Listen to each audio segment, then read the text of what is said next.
Monsters, mayhem, and pure awesomeness is what you're going to find in this video. Today, I'm going to be building 7 monsters from Ninjago Dragons Rising. These monsters range from puppets to giant crabs to even dragons. I cannot wait to show you guys these epic builds, so let's get started with the first monster. The first monster we're gonna build today is Dorama's puppet monster. Wait, no, not that one. This is a sad puppet right here. This puppet came in Ninjago City workshops. It's a cute build and definitely represents the puppet from the show. The only problem is it's way too small and it's not even that big of a threat to the ninja. So we're gonna flick this guy away and build our own puppet. This time, he's gonna be way bigger and way more menacing. This puppet first appears in the episode Crossroads Carnival, when Aaron and Sora go to the carnival and end up having to take on this puppet beast. We're going to start with the body. He's got this red plated armor on the front of his body. To make this, I added jumper plates with 1x1 hollow golden dots. And beneath it, I put this little gear sticker so you can see some of the mechanics working behind the scenes. I connected the arms with Technic pieces, and inside of his body, I connected each of the arms to gears going to the back, where I have swivel pieces so the arms will be able to swivel once we've completed them. I added a place to attach his legs, and on either side of his body, I added these armor plate pieces coming down. I made his legs quite spindly, but added these double cheese wedge pieces to make for some leg armor.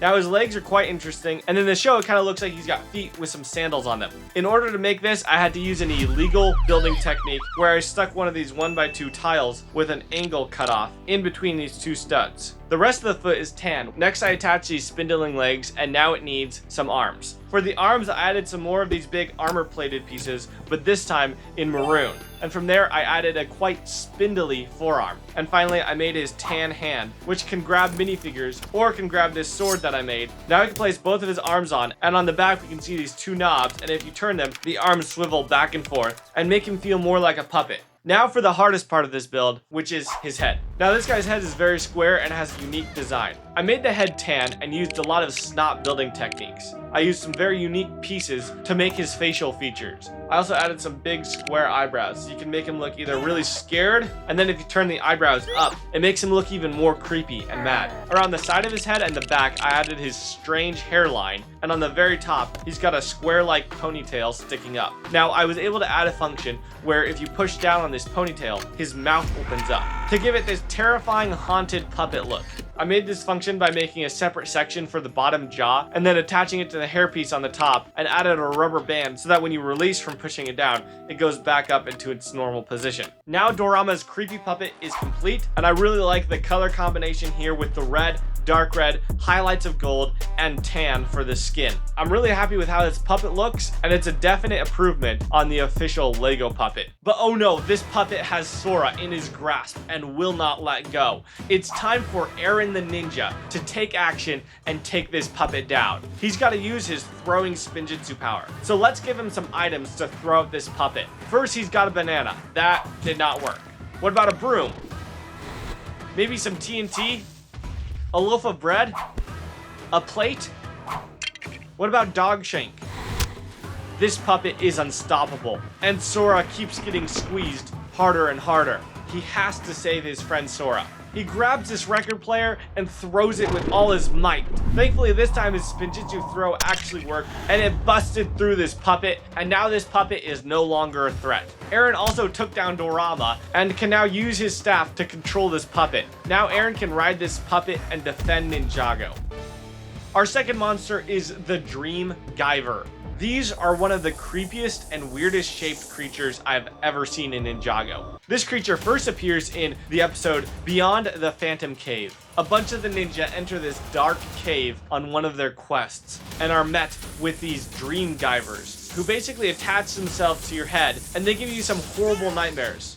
This is going to be a very hard monster to design because of its weird and wacky shape, but I'm going to do my best. The first thing I noticed is this big green eye it has, and in order to make that, I'm going to use a dragon energy core from Dragons Rising Season 1. I placed it in this pouch piece, and now I can start adding bricks around it. I started by placing these flag pieces in bright pink. Then I added these tan teeth pieces, and behind the eye, I added this 2x6 plate going up. I placed 3 more of these tan teeth pieces, so all in all, this creature has 12 sharp teeth. Then above that, I was able to angle these dark pink plant pieces from this botanical set. And finally, on the very top, we have these transparent green spike pieces from Nexonites. Going down the body, I added some purple highlights, which goes very well with the pink. And for its legs or tentacles or whatever you want to call them, I added 4 big tan claw pieces with 2 smaller claws in the middle. Now this dream Guyver is complete and can give unsuspecting travelers their worst nightmare. For example, we have Dareth innocently walking through his cave when suddenly a dream Guyver attacks him and gives him the worst nightmare of his life. Every last puffy pot sticker at Chen's noodle house is gone. Poor Dareth, he's going to be scarred for life. But thankfully, the ninja Kai shows up, and with his inventive monster trapping skills, he traps his dream Guyver, adds a saddle to it, and now Kai can ride this creature through Ninjago. I'm happy with how creepy I was able to make this weird and wacky creature, and it looks pretty good overall. Now it's time to move on to Monster 3. Our next monster we're building is the ultimate object of admiration. Yes, this is Powerlid the Cyclops. Powerlid first appears in the episode The Ultimate Object and is truly a hilarious and awesome character. In order to build this minifigure, I started by grabbing Sandy from Monkey Kid and ripped off his arms. These arms are basically the exact color I need for Powerlid's skin. And because this minifigure doesn't come as a big thing, we have to brick build his body. We used dark blue for his clothes, and he's got a tan belt going around his waist, with a bit of a tunic beneath that. Then we added some small stubby legs, and we were able to add sandals to the bottom of his feet, as seen in the episode. His head was very ingeniously designed, with a lot of small elements built together. Obviously, he needs to have the iconic one eye, and then a horn on the top. And now this Powerlid minifigure is complete.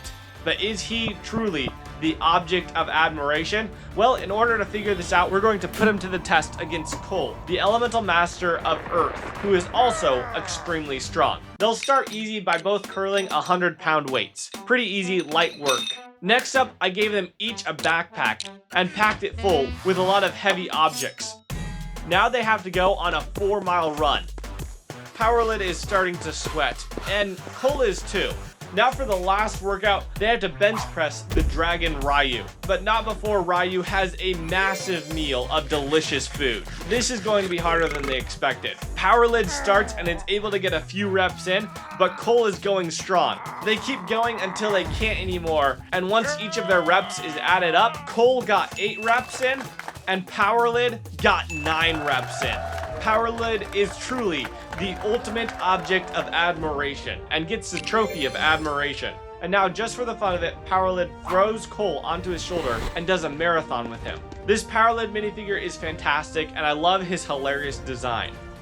Our next creature on the list is the Tentacle Beast, who first appears in the Riders of Destiny when a Mergequake opens up in Cloud Kingdom and this one-eyed, 5-tentacled purple creature emerges from it. This was a fun tentacle creature to make. Starting with the eye, I got this dome piece in this new dark orange color and placed these lion yellow arch pieces around a 3x3 black plate to make the pupil of the eye. Then I placed the eye onto a larger circular piece and made the eyelid using rounded purple bricks and tiles. Now, to make a 4-tentacled creature would be easy, but 5 tentacles makes this creature a lot harder. Thankfully, my brother was able to show me this unique pentagon shape you can make by clicking together click joints. Wow. At the end of each of these, I added a ball and socket joints. On the back of this creature, I added this big transparent purple dome piece to finish it off. I placed down 4 mixel joints for the tentacles, and on the top, I added purple elements. And for the base one, I added purple Nexonite shields.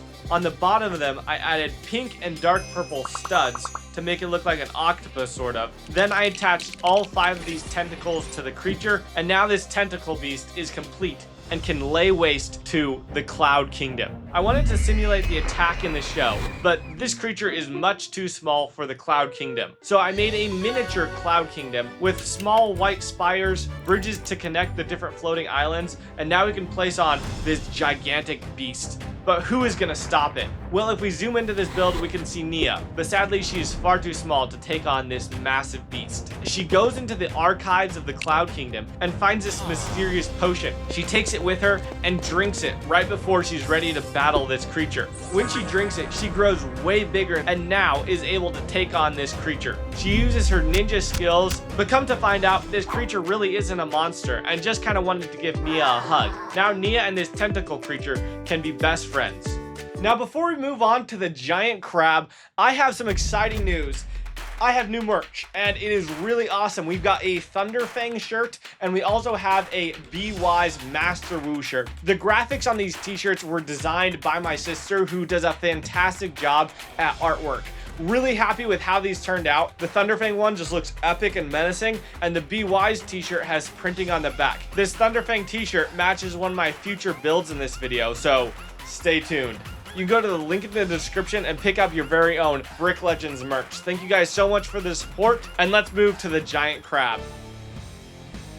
Here is a small crab, and if we grab this tooth, which has the spectral blade hidden inside of it, we can place this tooth on the crab and boom! What in the world is this monstrosity of a crab creature?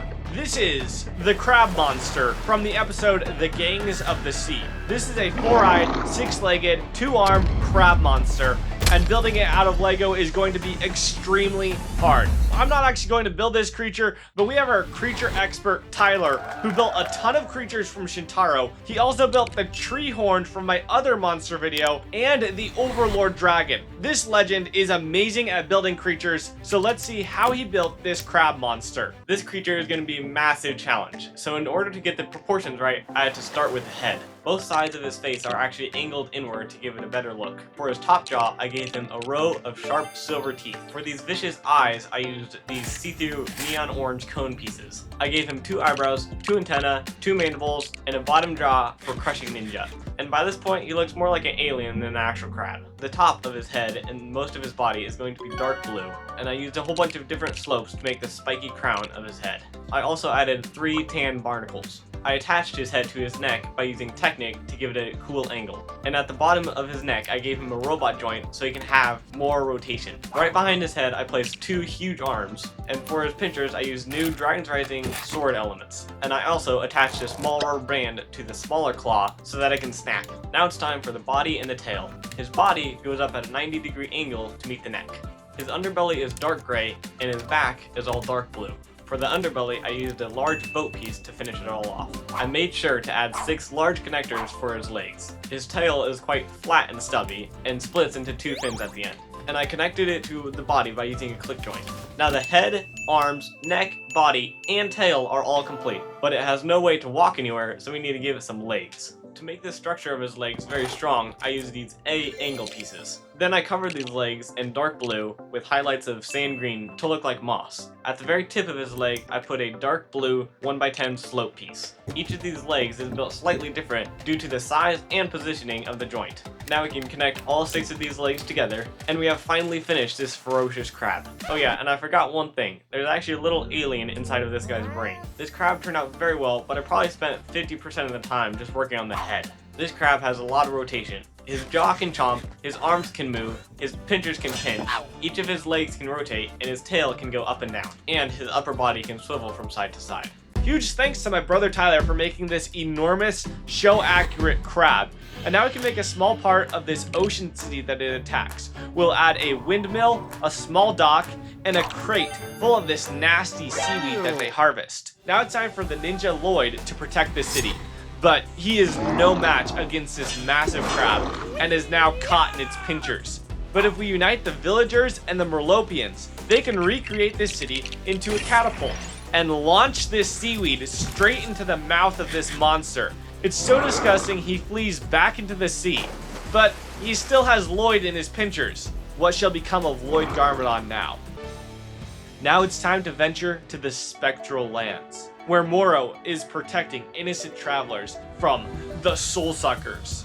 But wait, we can't even see the Soul Suckers. Who in the world is Moro even fighting? But if we look through this spectral blade, we can see how to create one of these soul-sucking creatures. The first time you see these creatures is in the episode, The Spectral Lands. Their ability is quite frightening. They literally feed on souls. It's going to be a bit hard because in the show, these creatures are basically transparent blue. But out of Lego, we're going to make it dark blue with highlights of transparent blue. The head sort of looks like a mole. We're going to start with this really bright blue piece and go on to more darker blue, but behind its head it has a mane, and we're going to build this using transparent clip pieces with transparent blue claw pieces on the end. This looks really good, and now we can move on to the body.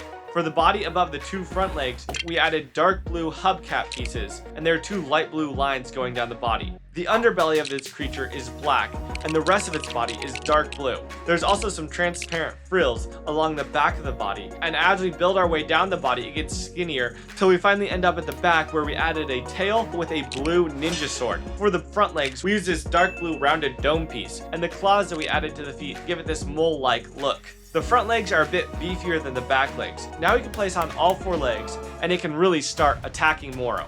Moro puts up a good fight, but isn't strong enough to overpower this soul-sucking creature. Now it's on top of him, about to suck his soul away, but suddenly it disappears and its soul gets sucked away. Who in the merged lands has the power to do that? None other than the Spectral Thunderfang. Moro is in real danger now, and that leads me to my last creature here on the list.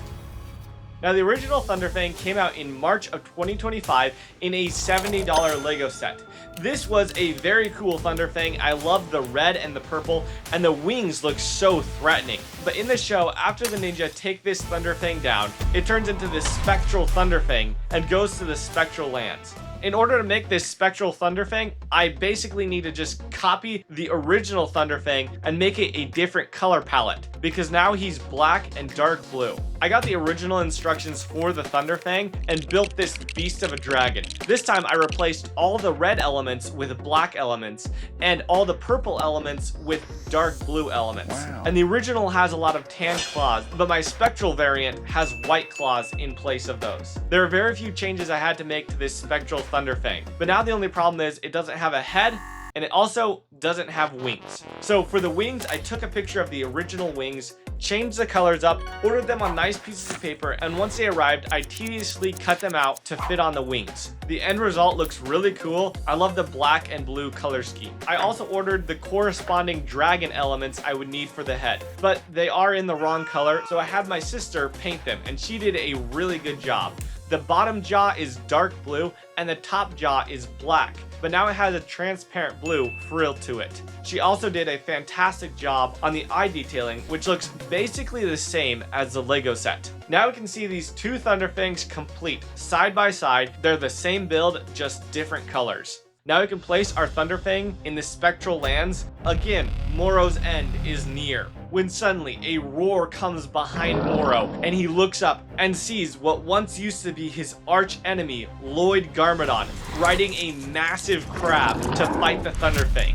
It's a real battle now, but not even this crab can take on the Thunderfang alone. It needs help.